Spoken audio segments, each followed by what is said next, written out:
ಹೇಳ್ತೀವಿ. ನಮಗೆಲ್ಲ ಏನು ಹೇಳಿ ಕಳ್ಸಾರ? ಅತ್ತಿ ಮನೆಗೆ ಹೊಂಟೇರಿ, ಹೊಂದ್ಕೋರಿ, ಚಂದಂಗಿರ್ರಿ, ಅತ್ತಿ ಮಾವನ್ ತಂದೆ ತಾಯಿ ಹಂಗೆ ತಿಳ್ಕೊರಿ. ತಂದೆ ತಾಯಿ ತಿಳ್ಕೊಳಿಕ್ ಸಾಧ್ಯ ಇಲ್ಲ, ನಾನು ಒಪ್ತೇನೆ. ನಾ ಅತ್ತೆ ಆದರೂ ಅದು ಸಾಧ್ಯ ಇಲ್ಲ. ಅತ್ತಿನೇ ತಾಯಿನೇ. ಆದ್ರೆ ಹಂಗೆ ತಿಳ್ಕೊಡ್ರಿ, ಎಲ್ಲರನ್ನೂ ಹಚ್ಕೋರಿ. ಗಂಡು ಒಬ್ಬನೇ ನಿನ್ನವಲ್ಲ, ಆಜು ಬಾಜುದವ್ರನ್ನೂ ಹಚ್ಕೋರಿ, ನೆರೆ ಹರಿಯವ್ರನ್ನ ಹಚ್ಕೋರಿ. ಹೆಚ್ಚು ಕಮ್ಮಿ ಆದ್ರೆ ತಡ್ಕೊಂಡು ಹೋಗು. ಸ್ಟಾರ್ಟಿಂಗ್ ಒಯ್ದು ನಾವು ಚಾಡ ಹೇಳಿಕತ್ತೀವಿ ಅಂದ್ರೆ ಇವೆಲ್ಲ ಇರೋವೆ ತಂಗಿ. ನಾವೆಲ್ಲ ಅನುಭವಿಸಿಲಿಕ್ಕೆ ಬಂದೇವಿ. ಒಂದು ಮನೆಗೆ ನಾವು ಹೋದ್ವಿ ಅಂದ್ರೆ ಒಂದೇ ಸಲಕ್ಕೆ ಮಾಲಕರನ್ನ ಮಾಡೋದಿಲ್ಲ ನಮ್ಮನ್ನ. ಆ ಮಾಲಕತ್ವ ಪಡ್ಕೋಬೇಕಂದ್ರೆ ಗೃಹಿಣಿಯಾಗಿ ಹೋದಾಕಿ ಗೃಹ ಸ್ವಾಮಿನೇ ಆಗ್ಬೇಕಂದ್ರೆ ಅದ್ರ ಹಿಂದೆ ತಪಸ್ಸದ, ಸಂಯಮ ಅದ, ಅದ್ರ ಹಿಂದೆ ತ್ಯಾಗ ಅದ, ಪರಿಶ್ರಮ ಅದ. ಇವೆಲ್ಲ ಬಿಟ್ಟು ನಾ ಹೋದ ದಿವಸ ಚಾವಿ ನನ್ನ ಕೈಯಾಗ ಕೊಟ್ಟು ಬಿಡ್ಲಿ, ಎಲ್ಲ ಅಧಿಕಾರ ನನಗೆ ಬರಲಿ, ಆ ಗಂಡ ನಾವು ನನ್ನ ಕೈಯಾಗ ಬರಲಿ. ನಿನ್ನ ಗಂಡನ ಮುಂದೆ ನಿನ್ನ ಕೈಯಾಗ ಇಟ್ಕೋತಂಗಿ, ಉಳಿದದ್ದೆಲ್ಲ ಬಿಟ್ಟು ಬಿಡಿ. ಇದನ್ನು ಕಲಿಸ್ತೇವಿಲ್ಲ ಇವತ್ತು. ಯಾರು ಏನಾರ ಅಂದ್ರೆ ನೋಡು, ಫೋನ್ ಮಾಡ. ನಾವು ಬರೋಕ್ಕಿಂತ ಮೊದಲು ಪೊಲೀಸರು ಮನೆ ಮುಂದೆ ಬಂದ್ಬಿಡ್ತಾರೆ, ಅಷ್ಟು ವ್ಯವಸ್ಥಾನ ಮಾಡ್ತೇನೆ. ಗಂಡು ಹುಡುಗನಂಗೆ ಬೆಳೆಸೇನೆ, ಕಳಿಸ್ರೆ ನನ್ನ ಮನೆಗೆ ನಾನು ನೋಡ್ಕೋತೇನೆ. ಇವು ಮಾಡೋದ್ರಿಂದ ನಾವೇನು ಸಾಧನೆ ಮಾಡ್ಲಿಕ್ಕತ್ತೀವಿ? ಎರಡೂ ರೀತಿಯಿಂದ ನಮ್ಮ ಮನೆಯ ಗಂಡು ಮಕ್ಕಳನ್ನು ಒಂದು ಹೆಣ್ಣು ಇನ್ನೊಂದು ಮನೆಯಿಂದ ಬಂದಾಳಂದ್ರೆ ಆಕೆಗೆ ಗೌರವವನ್ನು ಕೊಟ್ಟು ಗೌರವಯುತವಾಗಿ ಬಾಳ್ವೆ ಮಾಡಿಸ್ಲಿಕ್ಕೆ ನಮ್ಮ ಗಂಡು ಮಕ್ಕಳಿಗೆ ಸಂಸ್ಕಾರವನ್ನು ಕೊಡೋಳು ತಾಯಿನೇ. ಬಂದಂಥ ಹೆಣ್ಣು ಮಗಳಾಗುವುದಿಲ್ಲ, ಅದರ ಸೊಸೆಯ ಸ್ಥಾನಮಾನವನ್ನು ಕೊಟ್ಟು ಪ್ರೀತಿಯಿಂದ ನೋಡಿಕೊಂಡು ತನ್ನ ಜವಾಬ್ದಾರಿಯನ್ನು ಅವಳಿಗೆ ಕಲಿಸಿ ಆ ಮನೆಯ ಒಂದು ಪೀಳಿಗೆಯನ್ನು ಮುಂದೆ ನಡೆಸುವಂಥ ಜವಾಬ್ದಾರಿ ಕಲಿಸಾಕಿನೂ ಆ ತಾಯಿನೇ, ಅತ್ತೇನೆ. ಈ ಎರಡೂ ಜವಾಬ್ದಾರಿ ನಾವು ಕಲಿಸಿದ್ರೆ, ಅದೇ ರೀತಿ ಹೊಂದ್ಕೊಂಡು ಹೋಗುವ ಪಾಠವನ್ನು ಗಂಡಿಗೆ ಹೆಣ್ಣಿಗೆ ಎರಡೂ ನಾವು ತಾಯಂದ್ರಾಗಿ ಕಲಿಸಿದ್ರೆ ನಮ್ಮ ಕುಟುಂಬ ವ್ಯವಸ್ಥೆಯನ್ನು ಉಳಿಸ್ಕೊಳ್ಳಿಕ್ಕೆ ಸಾಧ್ಯ ಅದ.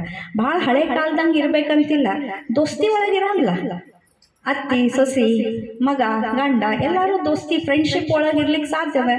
ಏನು ಮಾಡ್ಲಿಕ್ಕೆ ಸಾಧ್ಯದ, ಏನು ಇರ್ಲಿಕ್ಕೆ ಸಾಧ್ಯದ, ಅದರೊಳಗೆ ದಾರಿಯನ್ನು ಕಂಡುಕೊಂಡು ನಮ್ಮ ಕುಟುಂಬ ವ್ಯವಸ್ಥೆಯನ್ನು ಉಳಿಸುವ ಮಹತ್ತರ ಜವಾಬ್ದಾರಿ ನಮ್ಮ ಮೇಲದ. ಆಗ್ಬೋದು ಎಲ್ಲರ ಮನೆ ಒಳಗೂ ಹೆಚ್ಚು ಕಡಿಮೆ ಇರುವೆ. ಇವತ್ತು ನಮ್ಮ ಒಂದು ಅವಿಭಕ್ತ ಕುಟುಂಬ ಪದ್ಧತಿ ಏನಿತ್ತು ಅದರ ರುಚಿನೇ ಬೇರೆ. ನಾವೆಲ್ಲ ಅದ್ರೊಳಗೆ ಬೆಳೆದೀವಿ. ಮಕ್ಕಳು ಹೆಂಗೆ ದೊಡ್ಡ ಆಗ್ತಾವಂತೆ ಗೊತ್ತಾಗ್ತದೆ. ಇಲ್ಲಿಗೆ ನನ್ನ ಮಗಳದ, ನಂದು ಅವಿಭಕ್ತ ಇದ್ರೆ ನಮ್ಮ ಮನ್ಯಾಗ ಬಿಟ್ಟು ಬರ್ತಿದ್ದೆ.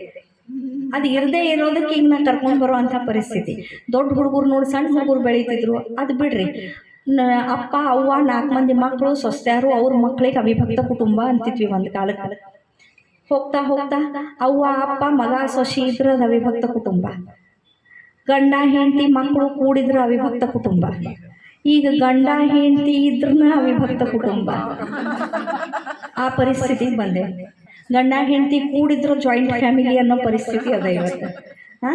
ಅದಕ್ಕೆ ಈ ರೀತಿಯ ಸಂಸ್ಕೃತಿ ಏನು ಸ್ಲೋ ಆಗಿ ಬೇರೆ ಬಿಡ್ಲಿಕ್ಕತ್ತದ, ಅದನ್ನು ನಾವೆಲ್ಲರೇ ಮಟ್ಟ ಹಾಕಬೇಕು ಅಂದ್ರೆ ಇಂಥ ಅಂತಾರಾಷ್ಟ್ರೀಯ ಮಹಿಳಾ ದಿನಾಚರಣೆ ಅಂತ ನಾವು ಸಂಕಲ್ಪವನ್ನು ತೆಗೆದುಕೊಳ್ಳುವಂಥ ದಿನ ಅಂತ ಹೇಳಿ ಮಾಡಬೇಕು. ನಮಗೆಲ್ಲ ಗೊತ್ತಿರಲಿ, ಬೆಂಗಳೂರೊಳಗೆ ಏನಾಗ್ತದೆ, ಅದು 10 ವರ್ಷಕ್ಕೆ ಧಾರವಾಡ ಹುಬ್ಳಿಗೆ ಬರ್ತದೆ. ಇವತ್ತು ಬೆಂಗಳೂರೊಳಗೆ ನೋ 2K ಸಿಸ್ಟಮ್ ಅಂದ್ರೆ no kitchen no kids. Kitchen ಇಲ್ಲ, ಗಂಡ ಹೆಂಡತಿ ಇಬ್ರು ಕೆಲಸ ಮಾಡ್ತೇವೆ. ಮುಂಜಾನೆ ಹೋಗೋ ಮುಂದಾಗ ದರ್ಶಿನಿ ಒಳಗೆ ತಿಂದು ಹೋಗ್ತೇವೆ, ಮಧ್ಯಾಹ್ನದ ಊಟ ಕಂಪ್ನಿ ಒಳಗೆ ಆಗ್ತದೆ, ರಾತ್ರಿ ಬರೋ ಮುಂದಾಗ ಸ್ವಿಗ್ಗಿ ಝೊಮ್ಯಾಟೋದವ್ರು ಇದ್ದಾರೆ. ಬರೋದ್ರೊಳಗೆ ಬಾಗಲ ಮುಂದೆ ಡಬ್ಬಿ ಇಟ್ಟು ಹೋಗಿರ್ತಾರೆ. ಆರ್ಡರ್ ಮಾಡ್ತೇವೆ, ಹಾಲ್ನಾಗ ಕೊಡ್ತೇವೆ, ತಿಂತೇವೆ, ಇಲ್ಲ ಹೊರಗೆ ತಿಂದು ಮನೆಗೆ ಬಂದುಬಿಡ್ತೇವೆ. ನನಗೆ ಆಶ್ಚರ್ಯ ಆಗ್ತದೆ, ತಲೆನೋವು ಬಂದ್ರೆ ಚಹಾ ಹೆಂಗೆ ಮಾಡ್ಕೋತಾರೆ ಇವರು. ಅದಕ್ಕರೆ ಒಂದು ಕಿಚನ್ ಅನ್ನೋದು ಬೇಕಲ್ಲ. ನೋ 2K ಕಿಡ್ಸ್ ಬೇಡ ಅಂದ್ರೆ ಜವಾಬ್ದಾರಿ ಬೇಡ. ಒಂದು ಮದುವೆ, ಸಂಸಾರ, ಕುಟುಂಬ ವ್ಯವಸ್ಥೆ, ಅತ್ತೆ ಮಾವ ಬಂಧು ಬಳಗ, ಇದಂದ್ರೆ ಏನು? ಜವಾಬ್ದಾರಿ. ಆ ಜವಾಬ್ದಾರಿಯನ್ನು ತಗೊಂಡು ಸರಿಯಾಗಿ ನಿಭಾಯಿಸಿ ಹೌದಪ್ಪ ಅನ್ಸ್ಕೊಂಡಾಗ ನಾವು ಗೃಹಸ್ವಾಮಿನಿಯರಾಗ್ತೀವಿ.